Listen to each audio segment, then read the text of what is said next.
Health آبشار کی طرف سے السلام علیکم ورحمۃ اللہ وبرکاتہ۔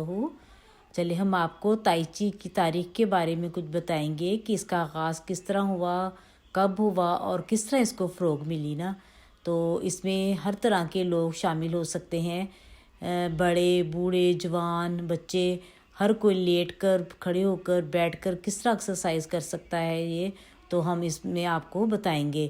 چلیے اب ہم آپ کو بتاتے ہیں کہ یہ کس طرح شروع ہوا اور کس طرح اس کو فروغ ملی۔ چین کے ایک شہر ٹینگ ماؤنٹین میں تائی چی کی مشقیں کی جاتی تھیں، جو 400 کلومیٹر کے رقبے پر پھیلا ہوا ہے۔ یہ علاقہ قدرتی مناظر اور آبشاروں سے بھرپور ہے، جہاں پر اکثر دھند چھائی رہتی ہے اور ہوا چلتی رہتی ہے، جس کا تناسب کم یا زیادہ ہوتا رہتا ہے۔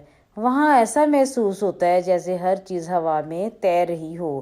اس مقام کو وہاں مقدس سمجھا جاتا ہے۔ یہاں بدھ مذہب کے ماننے والے لوگ زیادہ ہیں۔ تائی چی کے سب سے بڑے گروہ کا نام چینگ سین فینگ تھا۔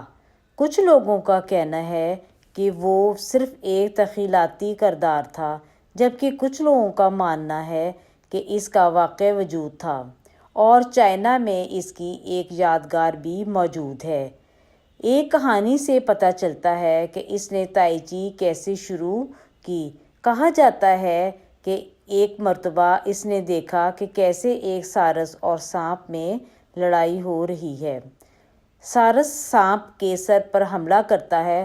سانپ نرمی کے ساتھ پیچھے کی جانب ہو کر اس سے بچتا ہے اور اپنے دم سے سارس پر واپس حملہ کرتا ہے، اور جب سارس سانپ کی دم کی طرف بڑھتا ہے تو سانپ اس کو ڈس لیتا ہے، اور یہی طریقہ تائی چی کا مرکزی خیال ہے۔ تائی چی کی مختلف اقسام ہیں، جن میں تائی چی ڈائیومس اور کیو گنگ مشہور ہیں۔ ابتدا میں علم صرف چند خاندانوں تک محدود رہا۔ سب سے پہلے اس علم پر کتاب لکھنے والے کا نام چینگ سین سنگ ہے، جس کی وجہ سے علم عام لوگوں تک پہنچا، اور پھر رفتہ رفتہ چین میں اسکولوں میں بھی سکھایا جانے لگا۔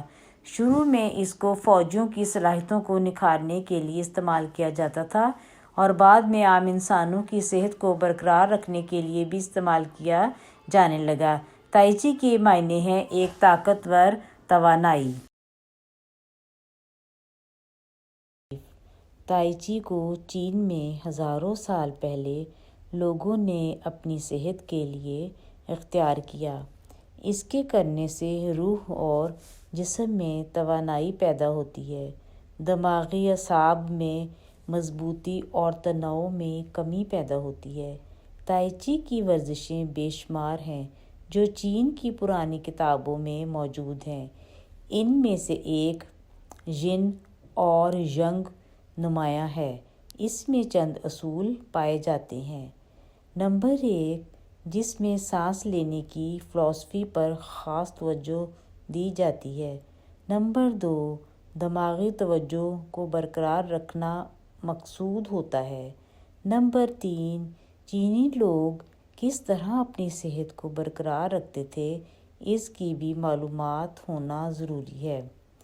نمبر 4، تائی چی کی ورزشوں میں بہت زیادہ آہستہ حرکات اور سکنات کی جاتی ہیں۔ نمبر 5، اس میں سانس لیتے ہوئے ورزش کا کوئی حصہ بھی کریں، سانس اندر ہوتا ہے، جب اصل حالت میں واپس آئے تو سانس باہر ہوتا ہے۔ تائی چی کا مطلب انسانی روح کا آسمان تک تعلق رکھنا ہے۔ تائی چی کرنے کے تمام رکن بہت آہستہ اور سکون سے کیے جاتے ہیں۔ اس میں حرکت کرتے وقت زور لگانے کی ضرورت نہیں ہوتی۔ اسے ہر شخص بڑی آسانی سے کر سکتا ہے۔ بچے، بوڑھے، جوان، بیمار، مرد و عورت کے لیے یکساں فائدہ مند ہے۔ اس ورزش کا آپ کو جب بھی زیادہ فائدہ ہوگا جب آپ اسے روزانہ تسلسل کے ساتھ کریں گے۔ نیز اسے خالی پیٹ کرنا ہی مفید ہے۔ جو لوگ خود کو فٹ رکھنا چاہتے ہیں وہ اپنے عضلات کی بہتر کارکردگی بڑھانے کے لیے اس کو روزانہ کریں گے، تب ہی اس سے استفادہ حاصل کر سکتے ہیں۔ اس کو کرتے وقت ضروری ہے کہ آپ اپنے پیروں کو زمین کے تعلق سے جڑ کی طرح محسوس کریں اور پھر اس کی مشق در مشق کریں، تب ہی اس کا فائدہ حاصل ہو سکتا ہے۔ تائی چی نہ صرف صحت برقرار رکھتی ہے بلکہ اس کے کرنے سے عمر بھی دراز ہوتی ہے۔ اس سے چھوٹی موٹی بیماریوں کا مقابلہ کرنے کی صلاحیت پیدا ہوتی ہے۔ 1950 میں باقاعدہ چین میں اس کا آغاز ہوا اور اسکولوں میں باقاعدہ تربیت دی جانے لگی۔ اس میں 24 قسم کے طریقے پائے جاتے ہیں جسے انسان بآسانی سیکھ سکتا ہے۔ تائی چی 1984 میں انٹرنیشنل طور پر دنیا میں متعارف ہوئی۔